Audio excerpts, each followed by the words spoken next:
Welcome to teacher place. Friends, ఇప్పుడు శాస్త్రీయ నిబంధన సిద్ధాంతం లేదా సాంప్రదాయ నిబంధన సిద్ధాంతం or classical condition theory or traditional condition థియరీగా పిలువబడేటువంటి సిద్ధాంతం.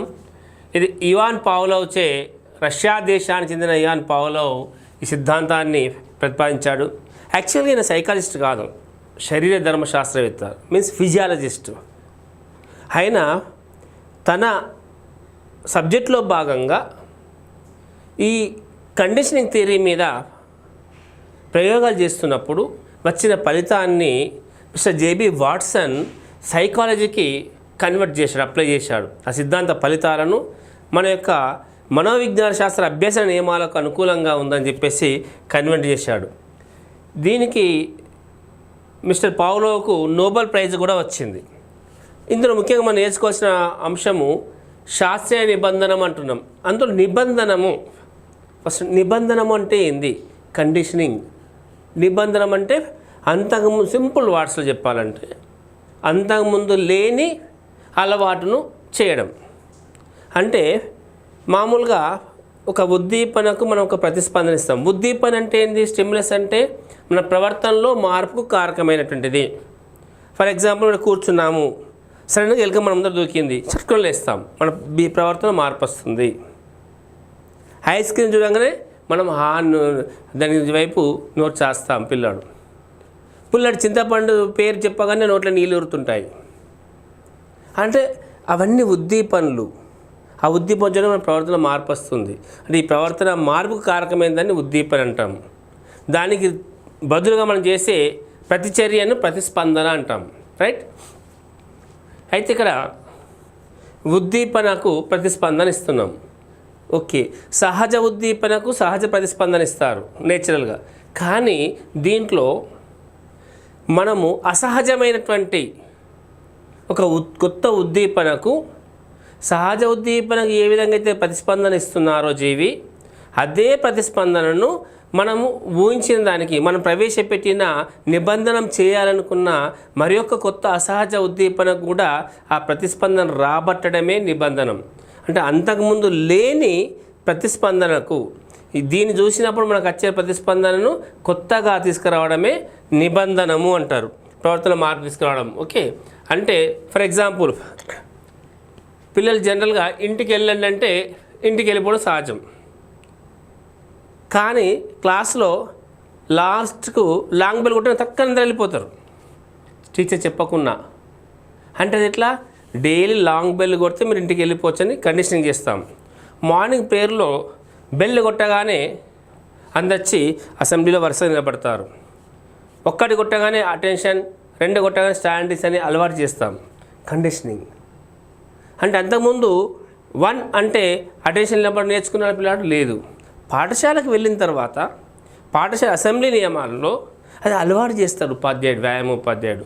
దాన్ని బట్టి ఇతడు ఆ ప్రవర్తన నిబంధన చేసుకుంటాడు. అంటే అలాంటి ప్రవర్తన మార్పును నిబంధనము అంటారు. ఏమంటారు? నిబంధనము. ఓకే, సో బెల్లు కొట్టగానే ఇంటికి వెళ్ళిపోతారు పిల్లలు, అది నిబంధనం. మరి నిబంధిత అభ్యసనం అంటే చూడండి, ఒక్కసారి అనుభవం ఎదుర్కొన్న వ్యక్తి రెండవసారి కూడా అదే అనుభవము, అదే సన్నివేశము పూర్తిగా అనుభవంలోకి రాకముందే ప్రతిస్పందన చూపిస్తే, ప్రవర్తన మార్పు వస్తే దాన్ని నిబంధిత అభ్యసనం అంటారు. లాంగ్ బెల్ కొట్టగానే ఇంటికి వెళ్ళాలని చూపిస్తాం, మనం నేర్పిస్తాం పిల్లలకు. లాంగ్ బెల్ కొట్టగానే వెళ్ళురని. ఇక తర్వాత నుంచి లాంగ్ బెల్ వినపడకముందే, సార్ చెప్పకముందే పరిగెత్తుంటారు. ఒక పిల్లాన్ని హాస్పిటల్కి తీసుకెళ్ళాం, శిశువును. డాక్టర్ ఇంజక్షన్ ఇచ్చాడు, బాగా నొప్పి కలిగింది. రెండోసారి డాక్టర్ ఇంజక్షన్ చేతిలో పట్టుకోగానే పిల్లవాడు ఏడుపు లంఘిస్తాడు. అప్పుడు ఇంజక్షన్ ఇచ్చిన తర్వాత నొప్పి అయితే ఏడ్చిన పిల్లవాడు ఇప్పుడు ఆ ఇంజక్షన్ చూడగానే ఏడుపు లంకించుకుంటాడు.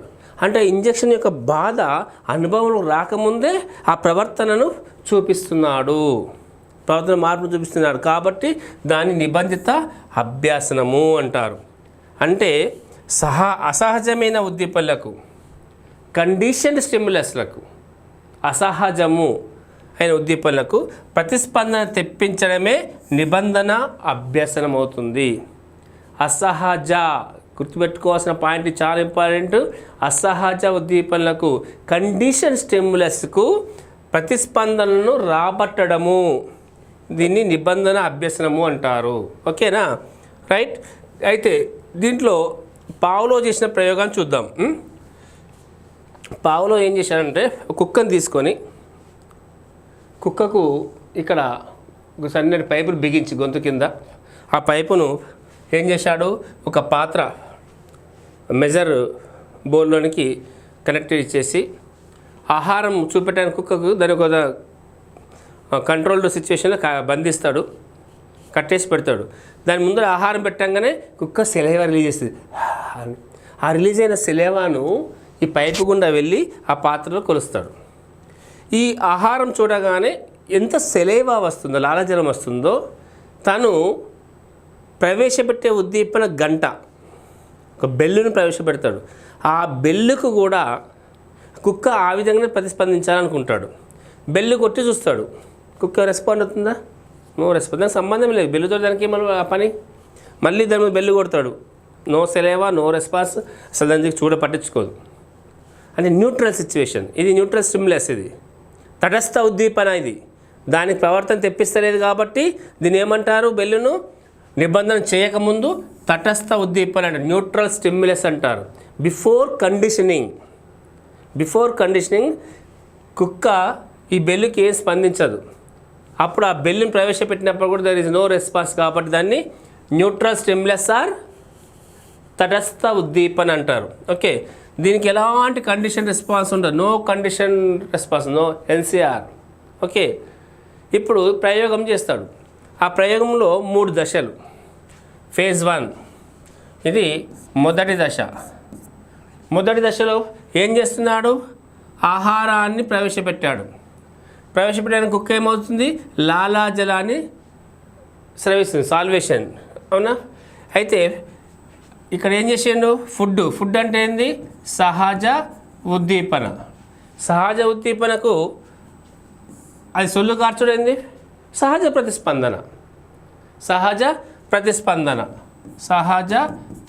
కామన్ అంటే చిన్న దీని ఆహారాన్ని ఇట్లా మీకు కుక్కకు బొక్క అనే కుక్క ఏం చేస్తుంది, సొల్లు కారుస్తుంది. కుక్కకు బొక్క వేయగానే సొల్లు కారుస్తుంది అనుకోండి, ఇట్లా గుర్తుపెట్టుకోండి. ఫేజ్ 1 సహజ ఉద్దీపన. సహజ ఉద్దీపన అంటే నిబంధితం చేసినామా, చేయలేదు కదా. దీన్నే ఏమంటాము, నిర్నిబంధిత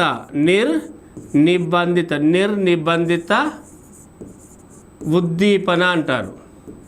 దానికి వచ్చేది ప్రతిస్పందన కూడా ఏంది, నిర్నిబంధిత ప్రతిస్పందన. ఓకే, ఇది ఫేజ్ 1 మొదటి దశలో సహజ ప్రక్రియ. ఆహారం పెట్టాడు, సెలైవా వచ్చింది. ఎలాంటి కండిషన్ చేయాలి, బిఫోర్ కండిషనింగ్, స్టేజ్ 1. అవునా? ఇక్కడ రెండవది ఏంది, దీన్ని ఏమంటున్నాము, సహజ ఉద్దీపన అంటే అన్కండిషన్డ్ స్టిమ్యులస్. ఏంది, అన్కండిషన్డ్ స్టిమ్యులస్, యూసిఎస్. అన్కండిషన్డ్ స్టిమ్యులస్కు ఏమొచ్చింది, అన్కండిషన్డ్ రెస్పాన్స్. ఇది ఫేజ్ 1, స్టేజ్ 1లో వచ్చింది. స్టేజ్ 2 ఏమవుతుంది, డ్యూరింగ్ ద కండిషనింగ్, పార్ట్ 2 అంటే నిబంధన ప్రక్రియలో ఏం చేస్తాడు, దేనికైతే ఏ ఉద్దీపనకైతే నిబంధన చేయాలనుకుంటున్నాడో దాన్ని ప్రవేశపెడతాడు. ఎలా ప్రవేశపెడతాడు, ముందుగా బెల్లుకు ఆయన సెలైవా రాబట్టాలనుకుంటున్నాడు. ఏ విధంగా అయితే ఇక్కడ ఆహారం చూసి కుక్క లాలాజలం స్రవించిందో అదేవిధంగా ఈ గంట శబ్దానికి కూడా సెలైవా రావాలి అని ప్రయత్నం చేస్తాడు. ఆ విధంగా దానికి నిబంధన చేస్తాడు. కండిషన్ చేయడానికి ఎలా నేర్పిస్తాడు అంటే, బెల్లు కొడతాడు, ముందు గంట కొడతాడు, వెంటనే ఫుడ్ పెడతాడు. గంట మోగిన వెంటనే ఫుడ్ పెడతాడు. లేదా ఇప్పుడు గంట కొట్టేసి ఇంట్లో వండుకొని తీసుకొస్తా అంటే లాభం లేదు. ఎందుకోసం అంటే, గంట కొట్టి ఫుడ్ పెట్టగానే కుక్క చూస్తుంది, ఫుడ్ చూసి సెలైవా రిలీజ్ చేస్తుంది. గంట కొడుతుండు, ఫుడ్ పెడుతుండు, సెలైవా వస్తుంది. గంట కొడుతుండు, ఫుడ్. కుక్కకు ఒకటి అర్థమవుతుంది, ఫుడ్ వచ్చిన ప్రతిసారి గంట మోగుతుంది అంటే గంట కొట్టగానే ఫుడ్ వస్తుంది. అని ఈ గంటకు ఈ ఆహారానికి ఈ యొక్క నిబంధిత ఉద్దీపనకు సహజ ఉద్దీపనకు మధ్య సంసర్గం ఏర్పరచుకుంటుంది. ఏం చేస్తుంది? సంసర్గం. రెండు ఉద్దీపనల మధ్య సంసర్గం ఏర్పరచు చేసుకుంటుంది. ఇది ఎందుకోసం అంటే బెల్లును ప్రవేశపెట్టిన వెంటనే బెల్లు ప్రవేశపెట్టిన వెంటనే ఆహారం ప్రవేశపెట్టడం జరుగుతుంది. అవునా? ఆహారం ప్రవేశపెట్టడం జరుగుతుంది. ఇది దాదాపు 1.5 సెకండ్లోనే ప్రవేశపెడుతున్నాడు కాబట్టి సామీప్యతా నియమం అంటారు. ఏమంటారు? సామీప్యతా నియమాన్ని అనుసరిస్తుంది అంటారు. ఇక్కడ సామీప్యత నియమం.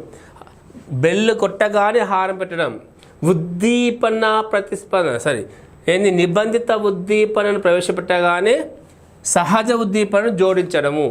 ఈ పదాన్ని బాగా గుర్తుపెట్టుకోవాల్సింది ఇక్కడ ఏంటంటే, మీరు ఇక్కడ ఇది సెకండ్ ఫేజ్లో ఫస్ట్ ఇది బెల్ అనేది కండిషన్డ్ స్టిమ్యులస్ సిఎస్, దానికి ఏం జోడించాడు? అన్కండిషన్డ్ స్టిమ్యులస్ భోజనం. దాని నుంచి ఏమొచ్చింది? Unconditioned response. ఇక గుర్తుపెట్టుకోవాలి. ఫేజ్ 2 అనేసరికి ఖచ్చితంగా మీరు గుర్తుపెట్టుకోవాల్సినటువంటి అంశం ఏంది?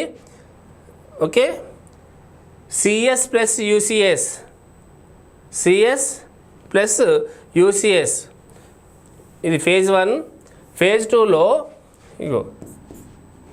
ఫేజ్ 2లో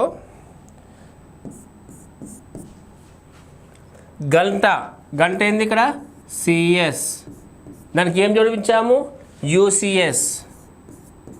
కండిషన్డ్ స్టిమ్యులస్కు అన్కండిషన్డ్ స్టిమ్యులస్ జోడించినప్పుడు అన్కండిషన్డ్ రెస్పాన్స్ వచ్చింది.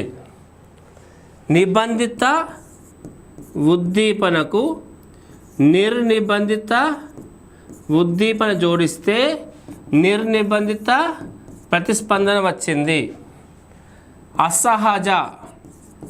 అసహజ ఉద్దీపనకు సహజ ఉద్దీపనను జోడిస్తే ఏమొచ్చింది? సహజ ప్రతిస్పందన వచ్చింది. ఈ సీక్వెన్స్ గుర్తుపెట్టుకోవాలి. ఎగ్జామ్లో దీని మీద ప్రశ్న అనే సందర్భాలు ఉన్నాయి. CS plus UCS gives us UCR. అంటే ఇక్కడ నిబంధనం చేయబడుతున్నటువంటి గంట మోగించిన వెంటనే సహజ ఉద్దీపన ఆహారం ప్రవేశపెడితే సెల్లు కారింది. ఇలా రిపీటెడ్గా కొన్నిసార్లు చేసేసరికి ఏమవుతుంది? గంట మోగిస్తున్నాం, ఫుడ్ పెడుతుంది. గంట మోగిస్తున్న ఫుడ్ పెట్టేసరికి ఆ కుక్కకు గంటకు ఆహారంకు సంబంధాన్ని స్థిరీకరించుకొని గంట మోగితే నాకు ఫుడ్ వస్తుంది, గంట మోగితే ఆహారం వస్తుంది, గంట కోసం ఎదురు చూసి మొదలుపడుతుంది. ఏదైనా క్రమాన్ని పాటించాం కదా. ఇక ఖచ్చితంగా ముందు ఫుడ్ పెట్టకూడదు, ముందు గంట మోగించాలి. ఇక ఫుడ్ వచ్చినా గంట మోగించిన ఏమొచ్చో చూడదు కుక్క. దానికి ఏం పని? కావాల్సింది వచ్చింది కదా. కాబట్టి ముందు గంట, నిబంధనం చేయాల్సిన ఉద్దీపన ముందు ప్రవేశపెట్టాలి, తర్వాత ఆహారం. సో ఇలా అలవాటు అయిపోయి కుక్క ఏం చేస్తుంది? బెల్లు కోసం ఎదురు చూస్తుంది. బెల్లు మోగితే నాకు ఫుడ్ వస్తుంది. బడిలోంచి పిల్లలు ఇంటికి వెళ్ళారన్నాము, బెల్లు కోసం చూస్తారు. సార్ ఎంతసేపు చెప్పినా, బోర్ వచ్చినా, ఇష్టం ఉన్నాయి, బెల్లు ఎప్పుడు మోగుతా ఎప్పుడు బయటపడదామని చూస్తారు. బెల్లు మోగితే బయటకు వెళ్ళినట్టే కదా. ఇది కూడా బెల్లు మోగితే ఫుడ్ వస్తుందని చూస్తుంది. ఆ బెల్లు కోసం చూసి లాస్ట్కు బెల్లు కొట్టి ఆహారం తీసుకురాకున్నా, బెల్లు కొట్టగానే ఆహారం తీసుకురాకుండా ఏమవుతుంది? అది సెలైవా రిలీజ్ చేస్తుంది. అంటే కండిషన్ చేయబడ్డది 3వ దశ. ఏమవుతుంది? బెల్లు సిఎస్కు సిఆర్. ఎందుకు సిఆర్ అంటున్నాం ఇక్కడ? ఇది నిబంధన చేయబడ్డ ఉద్దీపన. గంట అనేది ఆహారం పెట్టలేదు. గంటకు సొల్లు కార్చిందంటే అది అంతకుముందు లేని అలవాటు. గంటకు కుక్క ఎప్పుడైనా సెలైవా రిలీజ్ చేసిన లాలజన కారుస్తుందా? లేదు. అంటే అంతకుముందు లేని ప్రతిస్పందన రాబట్టాం కాబట్టి అది ఏం ప్రతిస్పందన అంటాము? కండిషన్డ్ రెస్పాన్స్, నిబంధిత ప్రతిస్పందన. ఏంది? సిఎస్కు సిఆర్ రాబట్టడము. ఏంది? ఇది నిబంధిత ఉద్దీపనకు నిబంధిత ప్రతిస్పందన. అసహజ ఉద్దీపనకు అసహజ ప్రతిస్పందన. అంటే పావులో ప్రయోగ ఫలితం ఏంది అంటే సిఎస్కు సిఆర్ రాబట్టడము. పావులో కుక్క ప్రయోగంలో ఫలితం ఏంది వచ్చిందంటే సిఎస్కు సిఆర్ రాబట్టడం. అంటే నిబంధన చేయబడ్డ ఉద్దీపనకు దాని ప్రతిస్పందన రాబట్టాడు, నిబంధన ప్రతిస్పందన అవుతుంది. ఇది ఈయన 3 దశలు ప్రయోగం చేశాడు. ఇందులో నిబంధన అంశం 2 రకాలు అన్నాడు. ఏంది ఒకటి పురోగమన నిబంధనం. పురోగమన నిబంధనలు ఏం చేస్తున్నాడు, ముందు నిబంధిత ఉద్దీపన ప్రవేశపెట్టి తర్వాత సహజ నిర్నిబంధిత ఉద్దీపన ప్రవేశపెడుతున్నాడు. ముందు కండిషన్డ్, తర్వాత యూసిఎస్ అన్కండిషన్డ్. అదే మందకొడి అభ్యసనంలో రివర్స్, ముందు సహజ ఉద్దీపన ప్రవేశపెట్టిన తర్వాత, దీనికి ఎగ్జాంపుల్ ఏంది, UCS plus CS is equal to UCR, reverse అవుతుంది. మందకొడి నిబంధన వాట్సాప్ ప్రయోగంలో ఏం చేస్తాడు, అన్కండిషన్డ్ స్టిమ్యులస్ తర్వాత కండిషన్ స్టిమ్యులస్ ప్రవేశపెడతారు. అదే పురోగమన నిబంధనలో CS plus UCS gives us UCR. ఈ రెండు తేడా గుర్తుపెట్టుకోవాలి. సిఎస్కు యూసిఎస్ జోడిస్తేనేమో పురోగమన నిబంధనము, యూసిఎస్కు రివర్స్లో సిఎస్ జోడిస్తే మందకొడి నిబంధనము అని నిబంధనము రెండు రకాలుగా మనము గుర్తుపెట్టుకోవాలి. ఓకే, ఇందులో ముఖ్యమైన అంశము ఇది కాల వ్యవధి. దీన్నే సామీప్యత అన్నం. కాల వ్యవధి చాలా ఇంపార్టెంట్. సిఎస్ యూఏసిఎస్ ప్రవేశపెట్టిన రెండు మధ్య కాలం చాలా తక్కువ ఉండాలి. 1.5 సెకండ్, 1.5 సెకండ్లో మనము చేస్తున్నాం ఈ ప్రయోగంలో, 1.5 సెకండ్ లోపల. అంటే గంట ప్రవేశపెట్టిన వెంబడే ఆహారం ప్రవేశపెట్టాలి. అప్పుడు అది ప్రతిస్పందన నిబంధన చేయబడుతుంది. ఎందుకంటే ఆ రెండు ఉద్దీపనల మధ్య సంసర్గం జరుగుతుంది కాబట్టి, సంసర్గం ఏర్పరచుకుంటుంది కాబట్టి. ఓకే, ఇందులో రెండు రకాలు ఉంటాయి నిబంధిత అభ్యసనం. ఒకటి పాజిటివ్, ఒకటి నెగిటివ్, సకారాత్మకం. పాజిటివ్ అంటే ఏదైనా దానికి ఒక అలవాటు రాబడుతున్నాం, మంచి అలవాటు రాబడుతున్నాం. ఫర్ ఎగ్జాంపుల్ పావులో ప్రయోగం, దాని నష్టం ఏం లేదు సెలైవర్ తీసుకురావడం వల్ల. ఒక కొత్త పిల్లలకి ఏంటంటే డిసిప్లిన్ నేర్పిస్తున్నాం.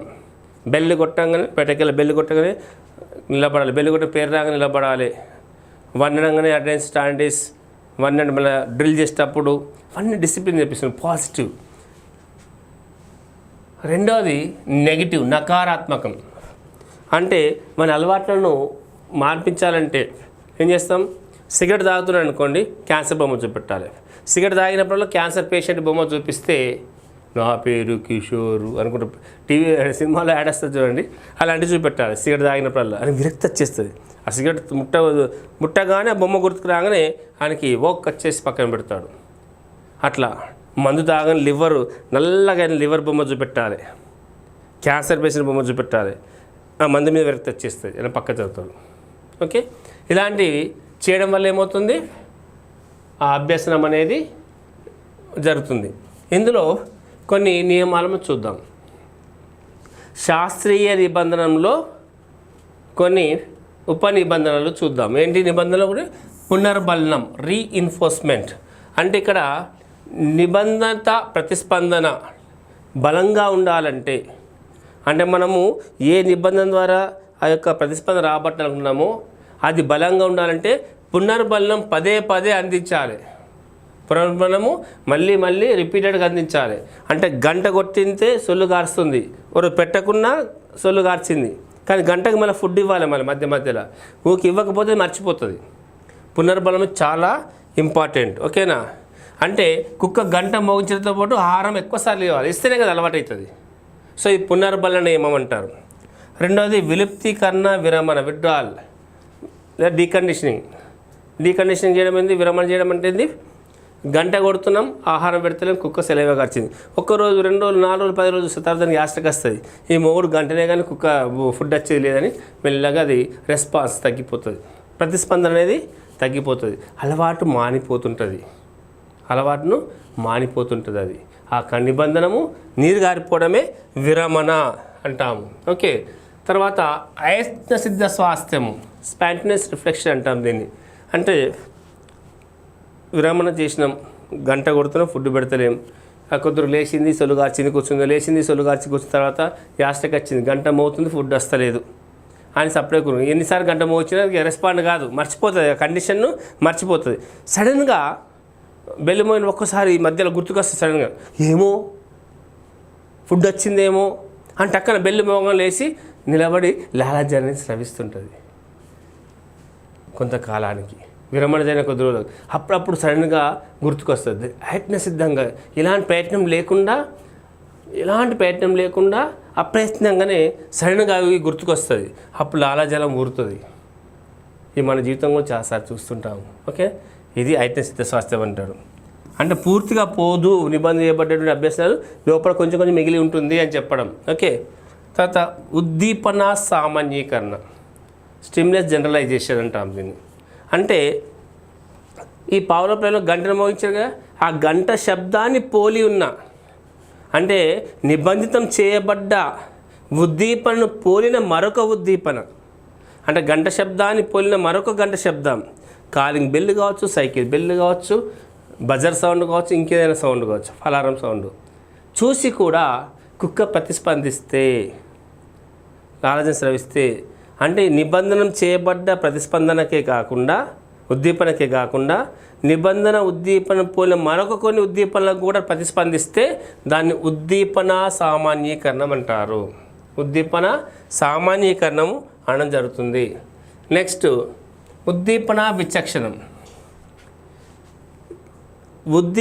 నిబంధిత ఉద్దీపన పోలిన ఎలాంటి ఉద్దీపన తీసుకొచ్చినా ప్రతిస్పందించదు. కేవలం నిబంధనం చేయబడ్డ ఉద్దీపనకు మాత్రమే, ఏ ఉద్దీపనకైతే నిబంధన చేయబడ్డదో ఆ జీవి ఆ ఉద్దీపన మాత్రమే ప్రతిస్పందిస్తే దాన్ని ఉద్దీపన విచక్షణం అంటాము. ఇతర ఉద్దీపనలకు స్పందించదు, ఆ ఉద్దీపనకే స్పందిస్తుంటారు. చిన్నపిల్లల్ని ఎంతమంది నాన్న కన్నాన్న పలకరు కొందరు, వాళ్ళ అమ్మ పిల్లలు టక్కన లేచి చూస్తాడు, ఇట్లా చూసి చేతులు అందుకుంటాడు. ఎందుకంటే తన తల్లి యొక్క గొంతుకు శబ్దానికే రెస్పాండ్ అవుతాడు. అది ఉద్దీపన విచక్షణ. ఓకే, ఉన్నత క్రమ నిబంధన. అయితే కొంతకాలానికి ఇంకో ఎక్స్పెరిమెంట్ చేస్తాడు. ఈ గంటకు ఆహారానికి లాలాజలం స్రవించాల్సిన కుక్క గంటకు లాలాజలం స్రవించడం నేర్పించాం. ఇప్పుడు మరొక నిబంధిత ఉద్దీపన ప్రవేశపెడితే ఎలా ఉంటుందని చూస్తాడు. ఆయన అప్పుడు దీన్ని ఏం చేస్తాడు, దీనికి దీపం ముట్టిస్తాడు, అంటే లైట్. ఏంది ఇక్కడ గంటకు, ఇది గంట, ఇదేమో లైట్ దీపం, దీన్ని ఏది గంట బెల్లుకు, ఇక్కడ సెలైవా కారుస్తుంది. అంటే గంటకు లాలాజలం స్రవించే కుక్కకు దీపాన్ని జత చేస్తాడు, మరొక నిబంధిత ఉద్దీపం జత చేస్తాడు. దీన్ని ఉన్నత క్రమం, హై ఆర్డర్ కండిషనింగ్ అంటారు. దీపం వెలిగిస్తాడు, లైట్ వేస్తాడు, బెల్లు కొడతాడు, కుక్క సెలైవా కారుస్తుంది. లైట్ వేస్తాడు, బెల్లు కొడతాడు, లైట్ వేస్తాడు, బెల్లు. కుక్క లాస్ట్కి ఏమి అలవాటు చేసుకుంటుంటే లైట్కు బెల్లుకు మధ్య అసోసియేషన్ అర్థం చేసుకొని లైట్ వెలిగితే బెల్లు వస్తుంది అని చూస్తుంది. కావాల్సింది యాక్చువల్ ఆహారం, పాపం ఆహార సంగతి మర్చిపోయింది. అది లైట్ వెలిగిందా బెల్లు మోతుంది, లైట్ వెలిగిందా బెల్లు మోతుంది అని చూసి లాస్ట్ కొంతకాలానికి లైట్ చూపెట్టగానే, దీపం చూపెట్టగానే ఈ కుక్క సెలైవా రిలీజ్ చేయడం మొదలుపెడుతుంది. దీన్నే హై ఆర్డర్ కండిషనింగ్ అంటారు. ఉన్నత క్రమ నిబంధన అంటే భిన్నమైన ఉద్దీపనలకు ఒకే నిబంధిత ప్రతిస్పందన కల్పించడం. భిన్నమైన రెండు డిఫరెంట్ ఉద్దీపనలుగా, అంటే మొదట గంటకు మాత్రమే ప్రతిస్పందించింది, తర్వాత గంటతో జోడించే దీపానికి కూడా. కానీ ఇక్కడ ఏంది, గంట వేరు దీపం వేరు, రెండు భిన్నమైన నిబంధిత ఉద్దీపనలకు కూడా ప్రతిస్పందిస్తుంది. ఇలాంటి దాన్ని ఉన్నత క్రమ నిబంధనం అంటారు. ఏమంటారు? ఉన్నత క్రమ నిబంధనము. ఇక శాస్త్రీయ నిబంధన విద్యా ప్రాముఖ్యత ఏంటి అంటే క్లాసికల్ కండిషనింగ్లో వస్తువుల పేర్లకు మధ్య నిబంధన ఏర్పరిస్తే విద్యార్థులు తొందరగా నేర్చుకుంటారు. ఓకే, ట్రాఫిక్ లైట్స్ దగ్గర ఆగడం, రెడ్ సిగ్నల్స్ గ్రీన్ సిగ్నల్స్ పోవడం, బెల్లు కొట్టంగానే బయటకు వెళ్ళడము, group dance, group song, mock drill చేయడము, కవాత్ చేయడము, ఇవన్నీ కూడా కండిషన్ థియరీ, శాస్త్రీయ. అంటే ఒక లయబద్ధంగా ఒక ప్రిన్సిపల్స్ ఫాలో అవుతూ చేసేటువంటి పనులు. మ్యూజిక్ నేర్చుకోవడము, గిటార్ వాయించడము, ఏదైనా. దీంతో కొన్ని చెడు అలవాట్లను తొలగించవచ్చు. ఏంది? గోరు కొరకడం, నెయిల్ బైటింగ్, తంబు సక్కింగ్, వేలు చీకడము, పక్క దడపం, బెడ్ వెట్టింగ్, ఇలాంటి దురలవాట్లను కూడా ఈ యొక్క శాస్త్రీయ నిబంధన యొక్క పద్ధతితోటి నిబంధనలను అన్వయం చేసి తొలగించవచ్చు. ఇది శాస్త్రీయ నిబంధన సిద్ధాంతం. దీంట్లో మనం గమనించినాం, దీన్ని శాస్త్రీయ నిబంధనము క్లాసికల్ కండిషనింగ్ థియరీ అన్నాం. దీన్ని మరొక పేరు ఎస్ టైప్ థియరీ అని కూడా అంటారు. దీన్ని ఎస్ టైప్ థియరీ ఎందుకోసం అంటే స్టిమ్యులస్ టైప్ థియరీ. స్టిమ్యులస్ అంటే ఉద్దీపన ప్రాధాన్యత గల సిద్ధాంతం. ఇది ఏంది? ఉద్దీపన ప్రాధాన్యత గల సిద్ధాంతం. ఇందులో ఉద్దీపన ప్రవేశపెట్టిన దాన్ని బట్టి ప్రతిస్పందన వస్తుంది. ప్రవేశపెట్టే ఉద్దీపనల ఆధారంగానే సహజ ఉద్దీపన ప్రవేశపెడితే సహజ ప్రతిస్పందన వచ్చింది, నిబంధన చేస్తే నిబంధన ప్రతిస్పందన వస్తుంది. అంటే ఆ జీవి యొక్క అభ్యాసం యొక్క ప్రతిస్పందన దేనిపైన ఆధారపడ్డది? ఉద్దీపన పైన ఆధారపడ్డది. అందుకే దీన్ని ఉద్దీపన ఆధారిత లేదా ఎస్ టైప్ థియరీ అంటారు. దీంట్లో ఉపాధ్యాయుడు క్రియాశీలకంగా ఉంటాడు. అభ్యాసకుడు నిష్క్రియాత్మకంగా ఉంటాడు, పాసివ్గా ఉంటాడు. ఓకే, స్కిన్నర్ సిద్ధాంతంలో రివర్స్, ఉపాధ్యాయుడు పాసివ్ అయితే లర్నరు యాక్టివ్. కానీ ఇక్కడ ఉద్దీపనలు ప్రవేశపెట్టే ఉపాధ్యాయుడే క్రియాత్మకంగా ఉంటాడు, ప్రతిస్పందించే అభ్యాసకుడు నిష్క్రియాత్మకం అనొచ్చు. ఇది teacher centric method. This what about శాస్త్రీయ నిబంధన సిద్ధాంతం. ఓకేనా? Thank you.